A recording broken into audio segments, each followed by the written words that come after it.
बहुत समय पहले की बात है। एक गांव में एक लोहार नामधारी व्यक्ति हरिप्रसाद अपने पुत्र ओम प्रकाश के साथ निवास करता था। एक दिन ओम प्रकाश ने अपने पिता से कहा, पिताजी, मेरे लिए एक बहुत तेज धार वाली छुरी बनाइए।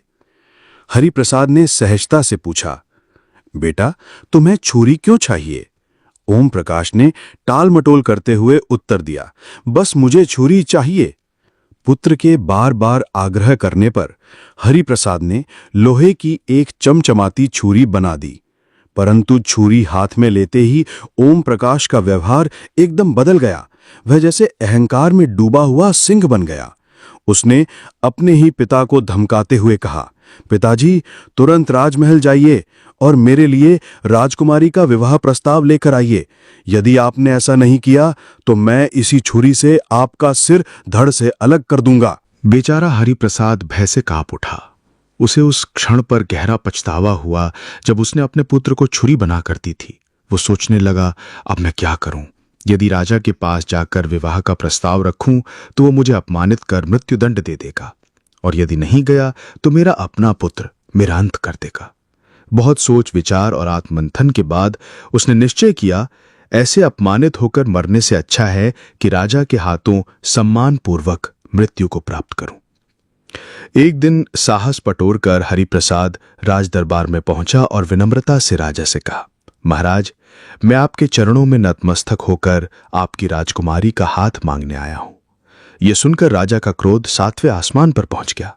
उसने दहाड़ते हुए कहा, एक सामान्य लोहार मेरी पुत्री के लिए विवाह प्रस्ताव लाया है? यह घोर अपमान है। वो तो तत्काल ही जल्लाद को बुलाकर हरिप्रसाद का सिर धड़ से अलग करवा देना चाहता था, किंतु तभी उसके महामंत्री विद्यानाथ आचार्य ने आगे बढ़कर राजा के कान में धीरे से कहा, महाराज, यदि आप इसे मरवा देंगे तो प्रजाजन में आपकी निंदा होगी। लोग तरह तरह की बातें करेंगे। हमें इस विषय को नीति और चतुराई से हल करना चाहिए, ताकि ना व्यर्थ हिंसा हो, न ही राज्य की मर्यादा भंग हो। मेरा सुझाव है कि हम इसे एक ऐसा कार्य सौंपें जो असंभव हो, जिससे ये स्वयं ही पीछे हट जाए। राजा को यह युक्ति उचित लगी। तब विद्यानाथाचार्य ने हरिप्रसाद से कहा, वत्स, हम तुम्हारे पुत्र के विवाह हेतु सहमत हैं, किंतु हमारी एक शर्त है। तुम्हारा पुत्र कोई ऐसा कार्य करके दिखाए जो संसार में आज तक किसी ने न देखा हो न ही सुना हो। यह सुनकर हरिप्रसाद ने राहत की सांस ली और धन्यवाद कहकर राजदरबार से वापस लौट आया। घर पहुंचकर उसने ये पूरी बात ओम प्रकाश को बताई। अब पिता पुत्र ने गांव को अलविदा कहा और इस अनोखी शर्त को पूर्ण करने हेतु यात्रा पर निकल पड़े। चलते चलते वे एक घने जंगल में पहुंचे। वहां उन्होंने देखा कि एक सरसों के पेड़ की छांव में एक व्यक्ति बैठा है। भूमि पर चारों ओर सरसों के पीले पीले फूल बिखरे हुए हैं। उस व्यक्ति ने अपनी टांग चूल्हे में डाल रखी है और उसके पैर से आग की ज्वालाएं निकल रही हैं। चूल्हे पर खौलते हुए तेल की कढ़ाई रखी है और वो उसमें पकौड़े तल तल कर खा रहा है। हरिप्रसाद और ओम प्रकाश ने जब यह विचित्र दृश्य देखा तो मन में विचार किया, ऐसा दृश्य तो राजा ने न देखा होगा न सुना होगा। चलो इसी कार्य को सीख लेते हैं। हरिप्रसाद उस व्यक्ति के समीप जाकर बोला, हे तपस्वी, कृपया मेरे पुत्र को अपना शिष्य बना लीजिए और यह अद्भुत कार्य सिखा दीजिए। वो व्यक्ति बोला, हे यात्री, आगे बढ़िए। मेरे गुरुदेव कुछ दूरी पर वटवृक्ष के नीचे विराजमान हैं। यदि वो चाहें तो तुम्हारे पुत्र को शिष्य बना लेंगे। मुझे इसकी अनुमति नहीं। ये सुनकर पिता पुत्र आगे बढ़ गए। वे निरंतर चलते रहे। थोड़ी दूर जाने पर उन्होंने देखा कि एक वटवृक्ष की छांव में एक पुरुष बैठा है। भूमि पर चारों ओर वटवृक्ष के फल बिखरे हुए हैं। उसने भी अपनी टांग चूल्हे में डाल रखी है और उसकी एड़ी से अग्नि की लपटें निकल रही हैं। चूल्हे पर खोलते हुए तेल की कढ़ाई है, जिसमें वो जलेबियां तल तल कर खा रहा है।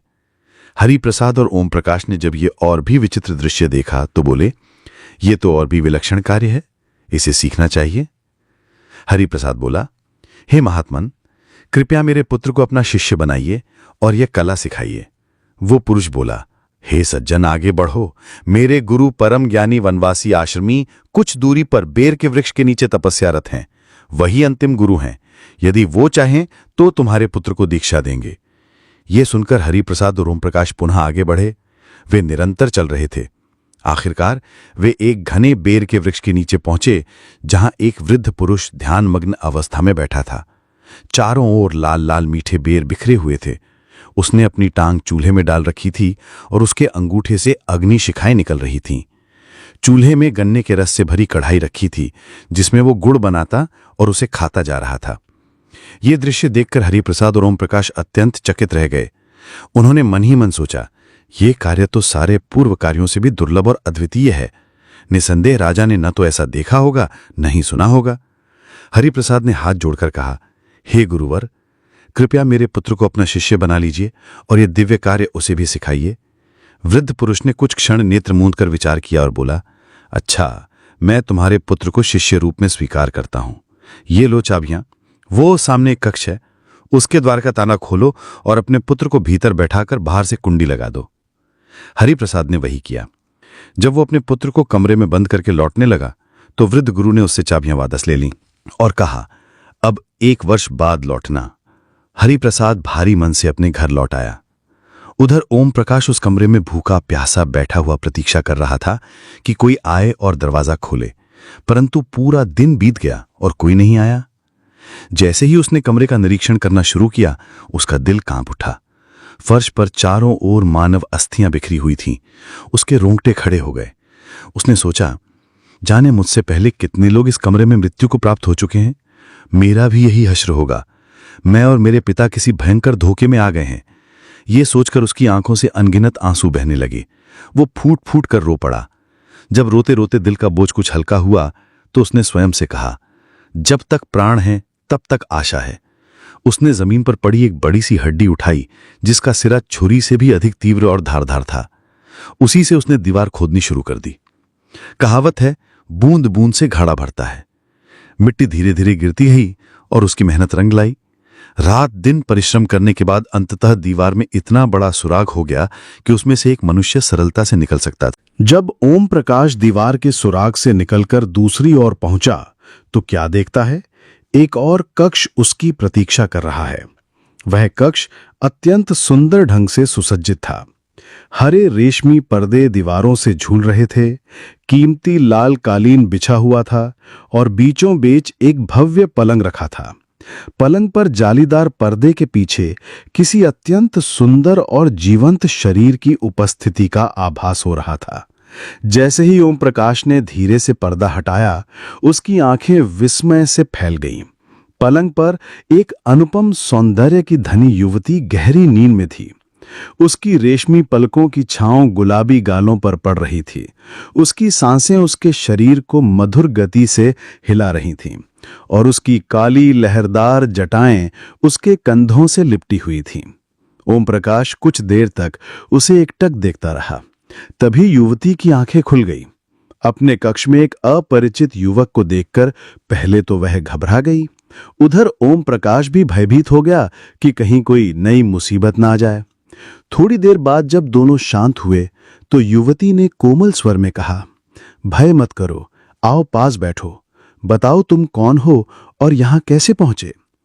उसकी मधुर वाणी सुनकर ओम प्रकाश का साहस बढ़ा और उसने अपने साथ घटी सारी कथा उसे सुना दी। युवती ने पहले उसे अन्न और जल दिया, फिर बोली, जिस व्यक्ति ने तुम्हें उस कमरे में बंद किया था वह गुड़ बनाता और खाता रहता है, वह मेरा पिता है। परंतु मैं स्वयं एक विदुषी तंत्र साधिका हूं। चिंता मत करो, मैं तुम्हें दिव्य विद्याएं सिखाऊंगी। मेरे पिता यदि 14 सिद्धियों के ज्ञाता हैं तो मैं उनसे 2 गुना आगे 16 सिद्धियों में पारंगत हूं। इसके पश्चात उस तेजस्वी ने ओम प्रकाश को विविध प्रकार के दिव्य और रहस्यमय विद्याओं का शिक्षण देना आरंभ कर दिया। साथ ही उसे उत्तम वस्त्र, स्वादिष्ट भोजन और स्वर्गिक फल भी प्रदान किए। इस प्रकार 1 वर्ष बीत गया। इधर हरिप्रसाद भी यह सोचकर नहीं लौटा कि उसका पुत्र जब तक पूर्ण विद्या में पारंगत न हो जाए तब तक उसे लेने का कोई लाभ नहीं। ओम प्रकाश वहीं रहकर दिन प्रतिदिन तंत्र, मंत्र, योग और रहस्य की गूढ़ विद्या में प्रवीण होता गया।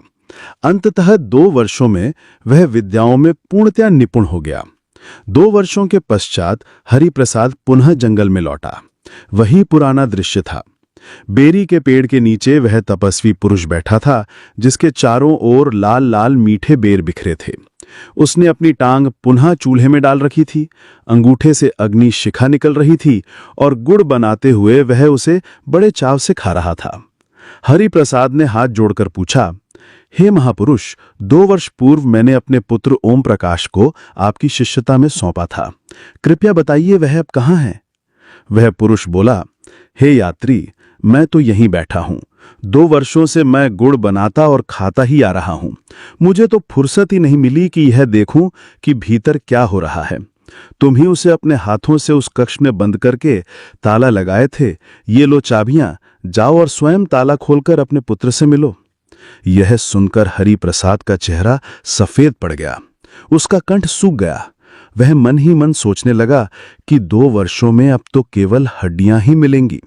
वह गुड़ खाने के शौकीन साधक को मन ही मन धिक्कारता हुआ कक्ष की ओर दौड़ा। जैसे ही उसने चाबी से ताला खोला, भीतर बैठी कन्या ने धीरे से ओम प्रकाश से कहा, यदि ये मेरे पिता हैं तो हम दोनों मारे जाएंगे, और यदि तेरे पिता हैं तो हम बच जाएंगे।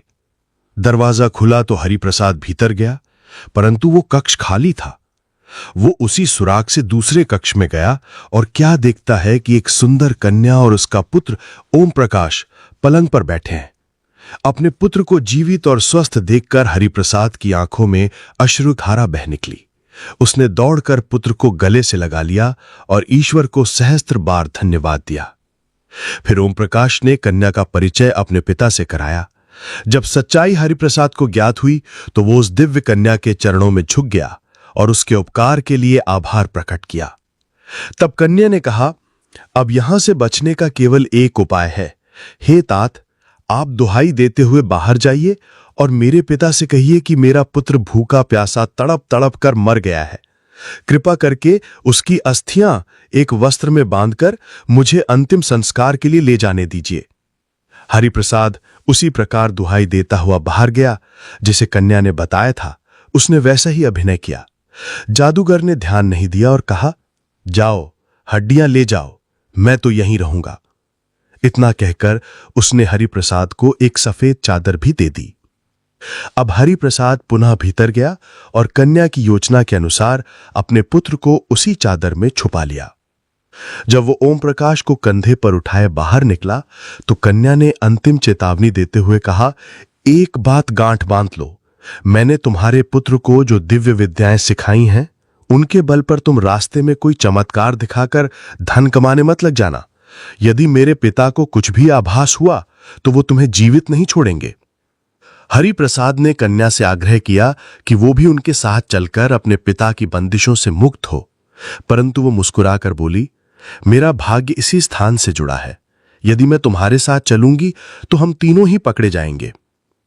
हरिप्रसाद ने बेटे को चादर में लपेटकर कंधे पर रखा और कक्ष से बाहर निकल आया। जाते हुए चाबियों का गुच्छा उस तपस्वी की ओर फेंका जो अभी भी गुड़ खाता और बनाता जा रहा था। उसने चाबियां उठाईं और दोबारा अपने कार में लीन हो गया। काफी दूरी तक चलने के बाद जब वे जंगल के बाहर पहुंचे तो एक स्थान पर हरिप्रसाद ने अपने पुत्र को चादर से बाहर निकाला और दोनों ने मिलकर ईश्वर को धन्यवाद दिया। इसके पश्चात उन्होंने पुनः यात्रा प्रारंभ की। चलते चलते वे जंगल से बाहर निकले और अब उनके समक्ष हरे भरे खेतों का दृश्य था। तभी उन्होंने देखा कि एक स्थान पर रेह चल रहा है, बैल घूम रहा है और कुएं से पानी निकल रहा है। पास ही एक किसान खड़ा था। ओम प्रकाश ने पिता से कहा, पिताजी, अब मैं आपको अपनी विद्याओं का एक चमत्कार दिखाता हूं। मैं एक मंत्र पढ़ूंगा और बैल बन जाऊंगा। आप मुझे इस किसान को बेच देना, पर ध्यान रहे मेरा रस्सी मत बेचना, केवल शरीर को देना। इतना कहकर उसने एक गूढ़ मंत्र उच्चारित किया और देखते ही देखते बैल का रूप धारण कर लिया। दोनों, हरिप्रसाद और उसका पुत्र ओम प्रकाश, चलते चलते एक किसान के पास पहुंचे। किसान ने जब इतना सुंदर, हृष्टपुष्ट और बलिष्ठ बैल देखा तो उसकी आंखें चमक उठीं। वो बोला, महाराज, क्या ये बैल आप बेच रहे हैं? हरिप्रसाद ने विनम्रता से उत्तर दिया, हां बेटा, बेचने आया हूं। किसान ने पूछा, क्या मूल्य लेंगे? हरिप्रसाद ने कहा, 500। किसान विचार में पड़ गया तो हरिप्रसाद बोला, ये बैल बहुत ही मेहनती और बलवान है, तुम चाहो तो पहले इसे अपने रहट से जोड़कर देख लो, फिर यदि संतोष हो तो मूल्य देना। किसान ने जैसे ही बैल को रहट से जोड़ा, वो तीव्र गति से पानी खींचने लगा, किसान के पहले वाले बैल से कहीं अधिक तेज। किसान प्रसन्न होकर बोला, मैं इसे खरीदने को तैयार हूं। हरिप्रसाद ने कहा, लेकिन एक बात याद रखना, बैल के साथ रस्सी नहीं दूंगा।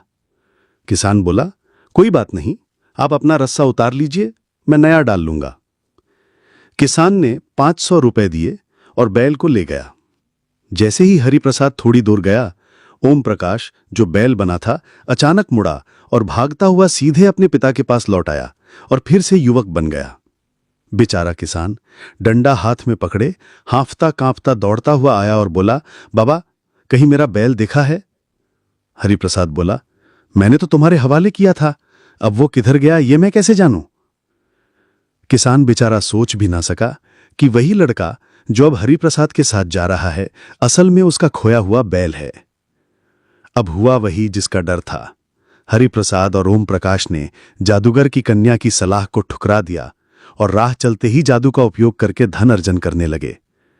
इस कारण उस कठोर जादूगर को यह भान हो गया कि उसका बंदी अब जीवित और स्वतंत्र घूम रहा है और उसकी स्वयं की पुत्री ने ही उसे दिव्य विद्या में पारंगत बना दिया है। अब वो रुष्ट और क्रोधित हुआ। उसने जादू का प्रयोग कर एक वृद्ध साधु का रूप धारण किया और उन दोनों से पहले जाकर रास्ते में बैठ गया। दूसरी ओर ओम प्रकाश को अपनी शक्ति पर गर्व था। उसने पिता से कहा, इस बार मैं ऊंट बनूंगा पिताजी, आप इस बार पूरे 1000 रुपए मांगना, एक भी कम मत करना, लेकिन याद रहे नकेल ना देना। इतना कहकर उसने मंत्र पढ़ा और ऊंट बन गया।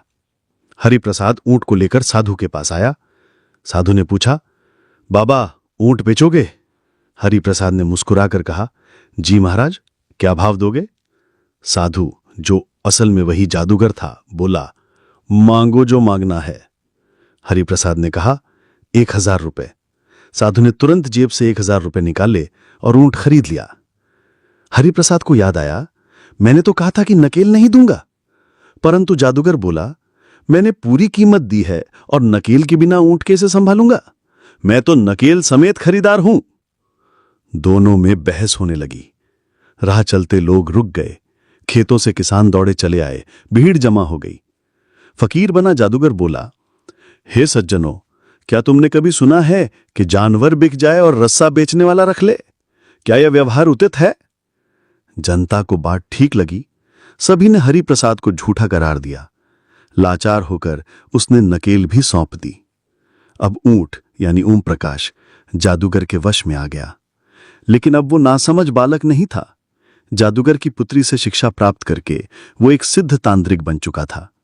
उसने मंत्र पढ़ा और एक कबूतर बनकर आकाश में उड़ गया। नकेल जादूगर के हाथ से फिसलकर गिर गई। उसने मुड़कर देखा तो ना ऊंट था न कोई रेखा। वो तुरंत मंत्र पढ़कर बाज बन गया और कबूतर के पीछे उड़ चला।